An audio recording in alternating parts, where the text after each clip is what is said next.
Hey, how's it going, everyone? So today I figured let's do, according to IMDb, the scariest horror movies from the 80s. And this will be each year. So there's going to be what, 10? 9 or 10? I don't know. Quick maths. Either way. All right, let's get started with 1980, The Shining.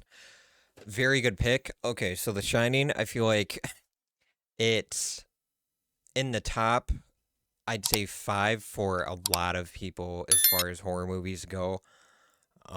If you've never seen The Shining, watch it because not only is it one of, I'd say it's probably in my top 20 horror for horror films, for sure. Possibly top 10 or so. And yeah, The Shining is a good example of a horror movie done right. So yeah. All right, 81, American Werewolf in London. So I remember not seeing this film until I wouldn't say very late in my life, but around my late teens, early 20s possibly. But this movie is great. If you really like practical effects and gore, this movie's for you because Rick Baker did such an incredible job with the effects, and it's one of probably the best werewolf transformations you'll ever see. 82, The Thing. So this is considered to be one of the scariest films ever made, not just from the 80s, but of all time.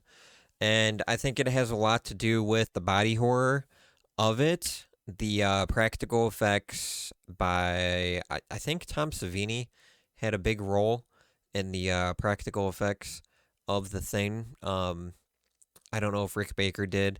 Rick Baker possibly had some uh, sort of control over the practical effects for the thing. But yeah, it's terrifying because you don't know who the thing really is throughout the majority of the film. And then you start seeing just terrifying things happen. And yeah, it's a very scary film and it's really good too.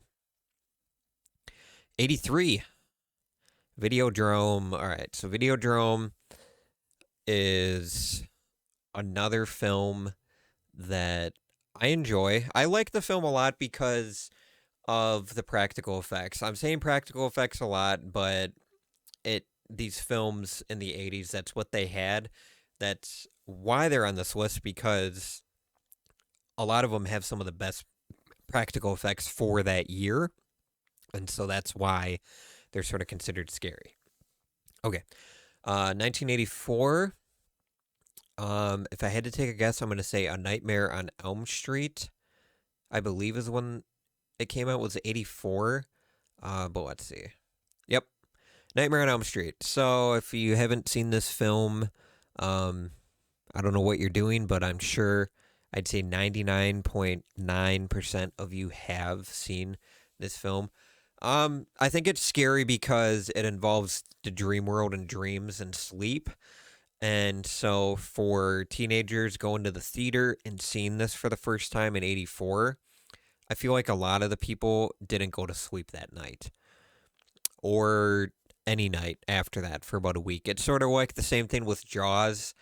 People who lived near coasts and near the ocean, after watching Jaws, a lot of people didn't go in the ocean because of that movie. So yeah, that's I think why it's got such a sort of scary aspect to it is because it sort of really impacted pop culture when they first saw it.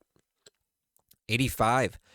The Return of the Living Dead. I guess 85 was one of those where, I mean, hey, Return of the Living Dead. So I would say this film, it's been, oh my gosh, it's been such a long time since I've seen this film. So I can't really say too much about it, but it's a part of the trilogy with Night of the Living Dead and Day of the Dead. Possibly is Day of the Dead in the trilogy, or is that a separate? I don't know. Either way, If you haven't seen it, check it out because it's Romero. It's a zombie film, so it's gonna be good. All right, I'm trying to think. 86. Oh boy. I don't really know. I can't think of any films off the top of my head from 86. So we'll see what it is. The Fly. Okay. The Fly. Another, and I would say this one, very heavy on body horror. I mean, it's if you know the guy, David Cronenberg, he's sort of the king of body horror, and so that I'd say that's why this is on the list because I mean, look at Jeff Goldblum right here. It's disgusting. His face, he's spewing up, whatever that is, sputum or whatever. But yeah, The Fly, it's probably one of the best remakes of an original film that I've seen. Just because of the prosthetics, the makeup, just everything. And then I really like it because it sh- the movie shows the process. It shows him sort of, like at the very beginning, like just little tiny things are showing up, and then you go throughout the movie, and a little bit bigger things, like medium sized things, start happening, and then by the end, yeah, he's a full blown fly. Spoilers, but yeah, a very good film. All right, 87. Oh man. I mean, the only film I can really think of from '87 that's horror off the top of my head right now is like The Lost Boys, maybe. Yeah, I'm gonna say like The Lost Boys probably. Oh, Evil Dead 2. Okay. I do apologize to anyone who was screaming at their screen saying Evil Dead 2. Oh man, Evil Dead 2 is such a good film because it took all the elements of the first one and cranked it to 11. Just ridiculous shit going on throughout the film. It's funny, it's scary, just everything about the film. If you haven't seen Evil Dead 2, please, just for me, watch it because it's worth it. All right, 88 is going to be Child's Play, no doubt. Yep. So, Child's Play. This movie scared me as a child. I actually remember, I don't know, within the past 5 to 10 years, give or take, talking to my mom about horror films, and she mentioned that she remembers me being terrified of Chucky as when I was younger. Even though around that time it would have probably been, I don't know, 2000 to 2002, around that time when I was first watching Child's Play. But yeah, I mean, it's an original film. It's the very first in the franchise. Yes, there's a lot, and there's a TV show now, but if you go back and watch, I would say the first uh, two, you can watch the first two. People say you can skip the third. If you want to watch the third, that's fine. And then Bride of Chucky sort of, uh, kind of went off of Scream, so Bride of Chucky went meta, and then Seed of Chucky just sucked. And then the last couple, Curse of Chucky, Cult of Chucky, I believe. Very good, very good. Especially, I liked Cult a lot. I thought it was a good story arc. I like the setting of it being in a psychiatric facility and it's just white walls literally everywhere. Like there's no color. The only color you see is like what the people are wearing. That's really it. But yeah, good pick for 88 for sure. 89. Did the Lost Boys come out in 89? I'm trying to think of 89. Ooh, I really don't know. Let's check it out. Pet Cemetery. Damn. I should have known that. I should have known that. Known that? Known that. I would say Pet Cemetery is a good pick. It's terrifying if you have children for sure because if you know, you know.